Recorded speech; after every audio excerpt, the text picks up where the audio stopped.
Everyone, इस video में हम लोग पढ़ेंगे ऑर्गेनाइजिंग द करिकुलम कंपोनेंट्स, जो कि नॉलेज एंड करिकुलम में एक टॉपिक है।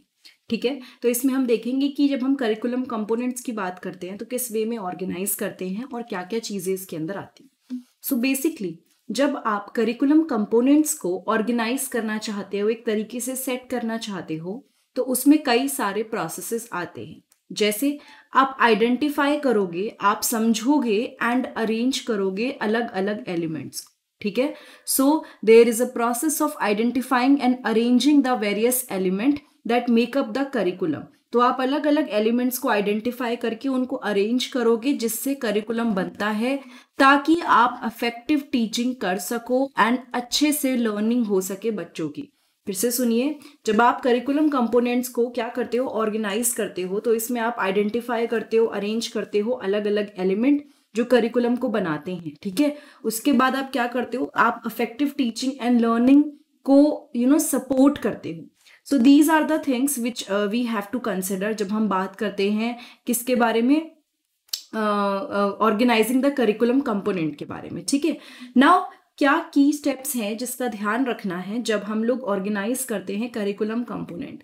सबसे पहला है determine the learning goals and objective. आप जब भी करिकुलम की बात करोगे, ये ना बहुत बार रिपीट हुआ है, अलग अलग टॉपिक्स में रिपीट हुआ है, और ये आपको हमेशा के लिए याद रखना है। आप कभी भी कोई चीज करते हैं ना, तो सबसे पहले आपको पता होना चाहिए कि लर्निंग आउटकम्स क्या रहेंगे, या जो आप करिकुलम अप्लाई करने वाले हो उससे हम क्या सीख पाएंगे।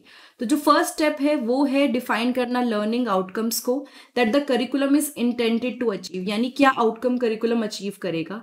इसमें आप कुछ specific knowledge, skills and competencies जो स्टूडेंट्स को एक्वायर करनी है, जो बच्चे गेन करेंगे, जो स्किल्स बच्चे गेन करेंगे, उनको आप समझोगे। एंड आपके जो गोल्स एंड ऑब्जेक्टिव्स हैं, ठीक है, जब आप करिकुलम अप्लाई करते हो तो उस करिकुलम को अप्लाई करने के बाद किस तरह के गोल्स एंड ऑब्जेक्टिव अचीव होंगे, वो बहुत क्लियर होना चाहिए, बहुत ही ज्यादा मेजरेबल होना चाहिए। आप उसको मेजर कर सको, ऐसा ना हो कि ऐसा गोल रख दो पता ही ना चले कि आप कुछ कर पा रहे हो उससे रिलेटेड या नहीं कर पा रहे हो। एंड ओवरऑल एजुकेशनल प्रोग्राम से अलाइन करना चाहिए। ये नहीं होना चाहिए कि करिकुलम इस डायरेक्शन में जा रहा है, गोल कुछ और है। That should not happen. इसीलिए you should be very very clear about the goals and objective. क्या आपके लर्निंग आउटकम्स होंगे, क्या क्या चीजें आप अचीव करेंगे, बच्चे कौन से नॉलेज एंड स्किल्स गेन करेंगे, एंड ये क्लियर मेजरेबल होने चाहिए। ठीक है, फिर आ जाता है identify the content to be covered. अब नेक्स्ट स्टेप ये है, आप देखोगे कि किस तरह का कंटेंट है जो आप करिकुलम में इंक्लूड करना चाहते हो। So the next step is to determine the specific content जो आप इंक्लूड करोगे करिकुलम में। इसमें हो सकता है कुछ सेलेक्ट करना, कुछ टॉपिक्स को, कुछ थीम्स को सेलेक्ट करना, कोई पर्टिकुलर स्टडी यानी पर्टिकुलर यूनिट्स को सेलेक्ट करना जो आप स्टडी में, मतलब जिससे आप पढ़ने वाले हो। और ये सारी चीजें लर्निंग गोल्स के साथ एंड ऑब्जेक्टिव के साथ अलाइन होनी चाहिए। ठीक है, so these all should be align with the learning goals and objective. It is important to ensure that the content is relevant, engaging and developmentally appropriate for the target audience. क्या ध्यान रखना है कि जो आपका कंटेंट है, यानी कि जो भी आप कंटेंट करिकुलम में डालने वाले हो, वो बिल्कुल रेलेवेंट होना चाहिए, मतलब वो अलाइन करना चाहिए, मतलब होना चाहिए उसका। अगर आप उस कंटेंट को डाल रहे हो और आपके जो गोल्स हैं वो अचीव करने चाहिए, और बच्चों के हिसाब से वो कंटेंट होना चाहिए। एंगेजिंग होना चाहिए कि बच्चे भी एक्टिव पार्टिसिपेशन करें, और प्रॉपर जो भी ऑडियंस है ना उसके हिसाब से वो बिल्कुल अप्रोप्रिएट होना चाहिए, बिल्कुल सही होना चाहिए। तो पहला स्टेप जब आप ऑर्गेनाइज करते हो क्या है, आप लर्निंग गोल्स एंड ऑब्जेक्टिव समझोगे। दूसरा स्टेप क्या है, आप वो कंटेंट आइडेंटिफाई करोगे जो आप कवर करना चाहते हो। देन थर्ड है choose instructional strategies and activities. आप क्या करोगे जब आपने learning goals, objective and content को आइडेंटिफाई कर लिया। Now what, the next step is to select instructional strategies and activity. आप किस तरह की स्ट्रैटेजीज यूज करने वाले हो पढ़ाने के लिए, कौन सी एक्टिविटीज आप यूज करोगे, किस तरह के मटेरियल को आप यूज करोगे, ये सारी चीजें आप सेलेक्ट करोगे। ठीक है, इसमें बहुत सारे मेथड्स हो सकते हैं पढ़ाने के, इंस्ट्रक्शंस देने के, एक्टिविटीज करवाने के, बहुत सारे मेथड्स हैं। लेक्चर मेथड है, ये तो बेसिक है ही। डिस्कशंस हो सकते हैं, प्रोजेक्ट दे के आप बच्चों को लर्न करवाना चाहते हो, आप बच्चों को एक्सपेरिमेंट्स के साथ लर्न करवाना चाहते हो।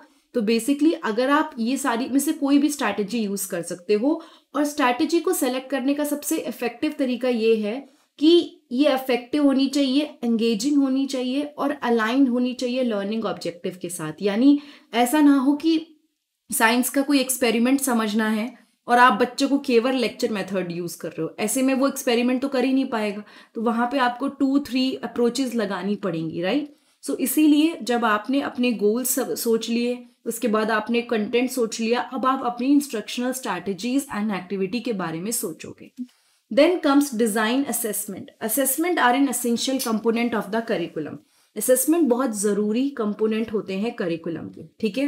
क्योंकि इससे एडुकेटर्स क्या कर पाते हैं, लर्निंग एंड प्रोग्रेस को इवैल्यूएट कर पाते हैं। असेसमेंट काफ़ी ज़रूरी है क्योंकि इससे एडुकेटर्स इवैल्यूएट कर पाते हैं लर्निंग एंड प्रोग्रेस। और इसमें हम लोग क्या करते हैं, फॉर्मेटिव एंड सबमिटिव असेसमेंट का सहारा लेते हैं। Now it is very basic, हम बहुत शुरू से पढ़ते आ रहे हैं कि फॉर्मेटिव एंड सबमिटिव क्या होता है। जब आप पूरे साल के एंड में लो तो दैट वुड बी सबमिटिव। इसको डिटेल में मैंने बिल्कुल सिंपल शब्दों में बता रही हूँ, अदरवाइज काफ़ी डिटेल में भी आपको वीडियोज़ मिल जाएंगी मेरे चैनल पे।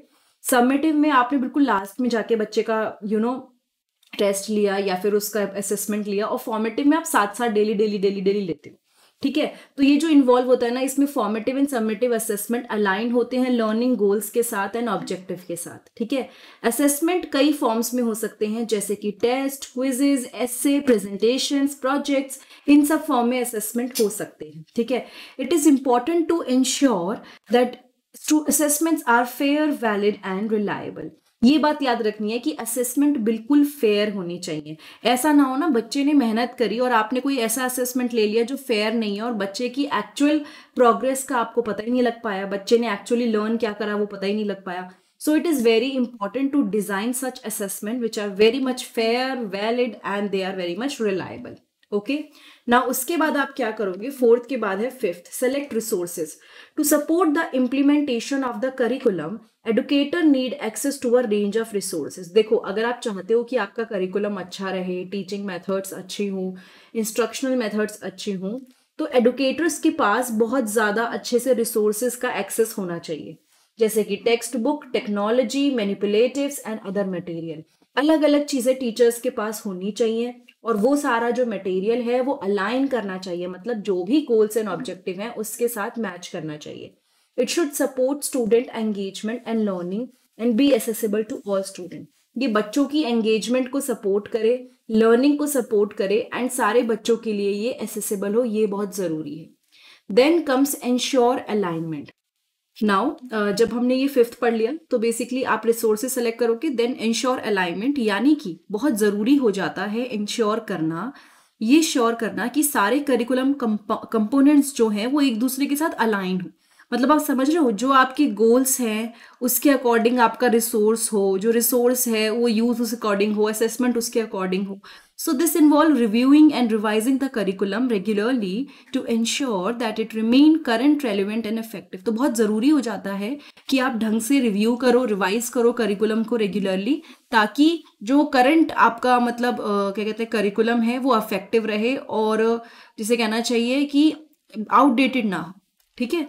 Now overall organizing the curriculum component is a complex process that require careful planning, collaboration and ongoing evaluation and refinement. मतलब अगर आप बात करते हो ऑर्गेनाइज करने की करिकुलम कंपोनेंट को, तो वो एक कॉम्प्लेक्स प्रोसेस है जिसमें आपको बार बार केयरफुल प्लानिंग की ज़रूरत होती है, कोलैबोरेशन की ज़रूरत होती है, ऑनगोइंग इवैल्यूएशन की ज़रूरत होती है, रिफाइनमेंट की ज़रूरत होती है कि अगर कोई चीज़ कम पड़ रही है तो उसको ठीक करो। By following these steps educators can develop a coherent and effective curriculum that support student learning and achievement. In steps को फॉलो करके एडुकेटर्स क्या कर सकते हैं, coherent and effective curriculum develop कर सकते हैं जिसमें स्टूडेंट्स को क्या मिलेगा, सपोर्ट मिलेगा, like that support student learning and achievement. यानी स्टूडेंट्स को सपोर्ट मिलेगा, लर्निंग और अचीवमेंट की उनको उसको सपोर्ट मिलेगा, ठीक है। So that is it. हम लोगों ने 5-6 पॉइंट्स ऐसे पढ़ लिए हैं जिससे हमें आइडिया लग गया कि करिकुलम कंपोनेंट को कैसे ऑर्गेनाइज करना है। एंड अगर इसके नोट्स आपको चाहिए, प्रेप विद हर्षिता वेबसाइट का नेम है, डायरेक्टली गूगल पे जाके सर्च कर सकते हैं। या फिर नीचे डिस्क्रिप्शन बॉक्स में मैंने लिंक दिया है। बाकी की सारी वीडियोस आपको बीएड एमएड नेट सबसे रिलेटेड प्लेलिस्ट बनी हुई है, वहाँ पे मिलेंगी। टेलीग्राम चैनल ज़रूर ज्वाइन कीजिएगा। एंड सबसे मोस्ट इंपॉर्टेंट चीज़, अगर आपको ये वीडियो थोड़ी भी अच्छी लगी है, समझ आई है, तो चैनल को सब्सक्राइब ज़रूर कीजिएगा। इससे मुझे काफ़ी मोटिवेशन मिलती है। Thank you so much. Have a nice day. I will see you next time in the next video.